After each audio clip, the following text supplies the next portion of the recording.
नहमदहू व नसल्ली अला रसूलिहिल करीम अम्मा बाद औज़ु बिल्लाहि मिनश शैतानिर रजीम बिस्मिल्लाहिर रहमानिर रहीम रब्बी इश्रह ली सदरी व यस्सिर ली अमरी वहलुल उक़दतम मिन लिसानी यफ़क़हू क़ौली।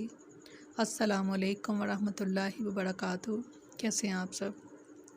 इंशाअल्लाह खैर वाफ़ियत से होंगे। अल्लाह ताला आप सबको अपने हिफ्ज़ व अमान में रखे, आमीन सुम्मा आमीन। पहला पारा सूरत बक़रा। लफ्ज़ी तर्जुमा। हज़रत इब्राहीम अलैहिस्सलाम के बारे में बात हो रही थी। वाइज़ और जब जालना बनाया हमने बैता घर मसाबतन लौट कर आने की जगह लिन्नासी लोगों के लिए व अमना और अमन की जगह वत्तखिज़ू बनाओ में मकाम इब्राहीम को मुसल्ला नमाज की जगह वाहिदना और ताकीदी हुक्म दिया हमने इला इब्राहीम अलैहिस्सलाम को व इस्माईल और इस्माईल अलैहिस्सलाम को अंजे के ताहिरा के पाक रखा जाए बैत या मेरा घर लित्ताइफीना तवाफ़ करने वालों के लिए वल आकिफीना और इतकाफ़ करने वालों के लिए व रुक्का सजूद और रुकू और सजूद करने वालों के लिए। फरमाया और जब हमने इस घर को लोगों के लिए लौट कर आने की जगह और सरासर अमन बनाया और तुम इब्राहीम अलैहिस्सलाम की जाए क़याम को नमाज की जगह बनाओ और हमने इब्राहीम और इस्माईल अलैहिस्सलाम को ताकीदी हुक्म दिया कि तुम दोनों मेरे घर को तवाफ़ करने वालों और इतकाफ़ करने वालों और रुकू करने वालों और सजदा करने वालों के लिए पाक साफ़ रखो। लोग बार बार अल्लाह के घर की तरफ लौट कर आते हैं, कभी इनका दिल नहीं भरता और इसे सरासर अमन वाला बना दिया गया। जाहिलियत में भी आदमी इस घर में अपने दुश्मन को देखता मगर इसे कुछ ना कहता, यानी दौरे जाहिलियत इस्लाम लाने से पहले भी इस घर की इसे ऐसे ही तौक़ीर थी, ऐसे ही इसकी इज़्ज़त थी इस घर की कि अमन की जगह इस्लाम ने इस एहतराम में ताकीद और इजाफ़ा ही किया। इरशाद फरमाया सूरत माइदा में, अल्लाह ने काबे को जो हुर्मत वाला घर है लोगों के क़याम का बाइस बनाया और फरमाया सूरत आले इमरान में कि बेशक पहला घर जो लोगों के लिए मुकर्रर किया गया यकीनन वही है जो बक्का में है, बहुत बाबरकत और जहानों के लिए हदायत है। यानी दुनिया में अगर आप कहें कि कोई मस्जिद है जहाँ पर अल्लाह की इबादत की जाए तो सबसे जो पहला घर है अल्लाह का वो है बैतुल्लाह जो कि मक्का में है।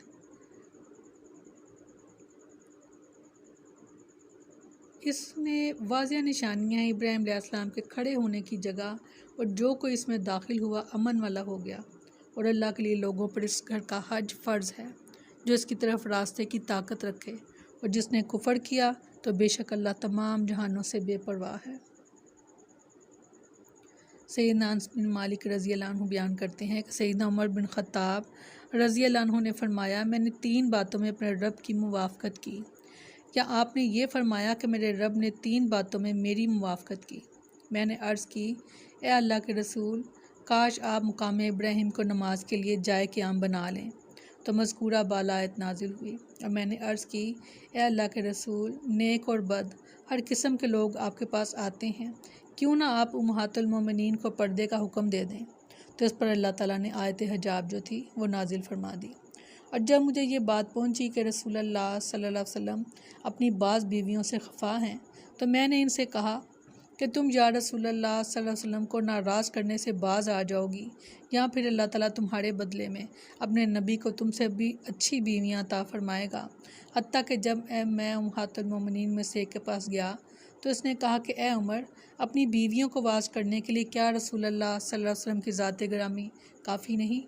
आपने इन्हें वाज़ फरमाना शुरू कर दिया। बहरहाल इस मौके पर अल्लाह ताला ने ये आयत करीमा जो थी वो नाजिल फरमाई सूरह तहरीम में कि इसका रब करीब है कि अगर वो तुम्हें तलाक दे दे कि तुम्हारे बदले से तुमसे बेहतर बीवियाँ दे दे जो इस्लाम वालियाँ, ईमान वालियाँ, अतात वालियाँ, तौबा करने वालियाँ, इबादत करने वालियाँ, रोज़ा रखने वालियाँ हों, शोहर दीदा और कमवारियाँ हों।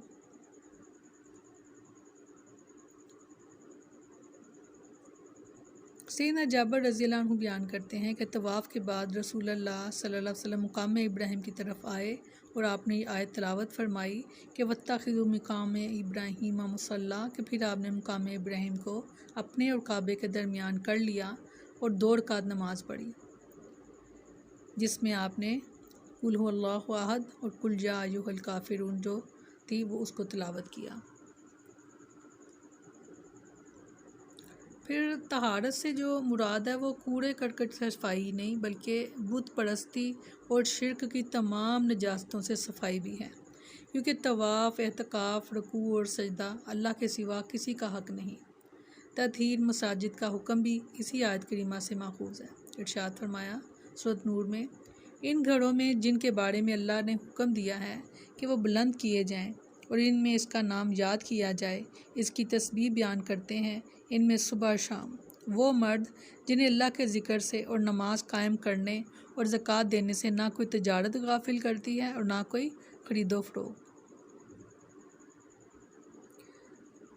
سیدنا بریدہ رضی اللہ عنہ بیان کرتے ہیں کہ رسول اللہ صلی اللہ علیہ وسلم نے فرمایا، مسجدیں اسی کام کے لیے ہیں جن کے لیے انہیں بنایا جائے، یعنی اللہ کی عبادت کے لیے، صرف اور صرف اللہ کی عبادت کے لیے۔ سیدہ عائشہ صدیقہ رضی اللہ عنہ سے روایت ہے کہ نبی اکرم صلی اللہ علیہ وسلم نے محلوں میں مسجدیں بنانے کا حکم دیا اور یہ بھی کہ انہیں صاف ستھرا رکھا جائے اور خوشبودار بنایا جائے۔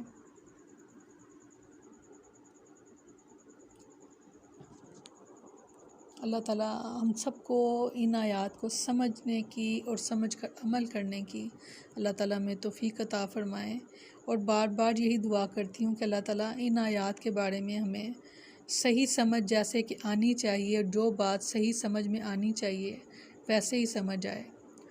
اور بہت خوبصورت بات حضرت ابراہیم علیہ السلام کے بارے میں ہم پڑھ رہے تھے، پہلے ہم نے آیات جو پڑھی ہیں اس میں ہم نے پڑھا کہ اللہ تعالیٰ نے حضرت ابراہیم علیہ السلام کو جیسے جیسے آزمایا، جیسا جیسا حکم اللہ تعالیٰ دیتے گئے وہ ویسا ویسا ہی کرتے چلے گئے، چاہے وہ اپنے چھوٹے بچے کو اور بیوی کو بیابان میں چھوڑنا ہو، یا پھر اپنے بیٹے کو ذبح کرنا ہو، یا آگ میں کود جانا ہو، یا اپنی قوم کو، اپنے ماں باپ کو چھوڑ کر تو وہاں سے ہجرت کرنا ہو، ہر حکم انہوں نے اللہ تعالیٰ کا مانا، اور پھر اللہ تعالیٰ نے بھی انعام عطا فرمایا کہ تمام انسانوں کا اللہ تعالیٰ نے ان کو امام بنا دیا۔